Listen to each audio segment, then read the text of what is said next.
তো কালকের ভিডিওতে তোমাদেরকে তো বলেইছি যে মেয়েকে স্কুলে ভর্তি করতে নিয়ে যাচ্ছি। তো ভর্তি করার আগে ম্যাম ওকে কিছু কোশ্চেন জিজ্ঞেস করবে, আর সেই জন্যই আমি স্কুলের ভেতরে যাচ্ছি। ভেবেছিলাম যে হয়তো কান্নাকাটি করবে, কিছুই বলবেন না।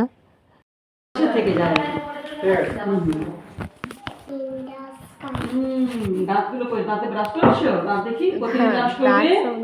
আর প্রত্যেক সপ্তাহে নখটা পরিষ্কার, নখ কেটে কেটে পাতবে, পরিষ্কার নখ যেন পরিষ্কার থাকে, এটা খেয়াল রাখতে হবে।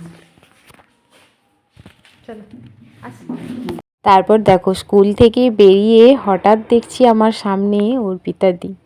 আমি তো ভাবতেই পারিনি যে দিদির সঙ্গে এভাবে হঠাৎ করে দেখা হবে।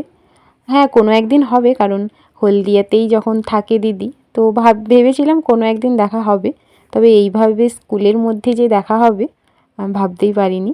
তো দিদিও এসেছিল দিদির ছেলেকে ভর্তি করার জন্য। ফোনের ওপার থেকে তো দেখেইছি সুন্দরী, তো সামনে থেকে কিন্তু আরও সুন্দরী লাগছিল। ভীষণ ভালো লাগলো দিদির সঙ্গে দেখা হয়ে। আর এইদিকে দেখো, স্কুল কি পছন্দ হয়েছে? স্কুল হয়েছে? ওদিকে পড়ে যাবে তো, পড়ে এসো।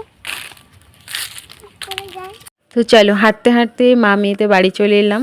সবাই খুব ভালো থেকো, বাই।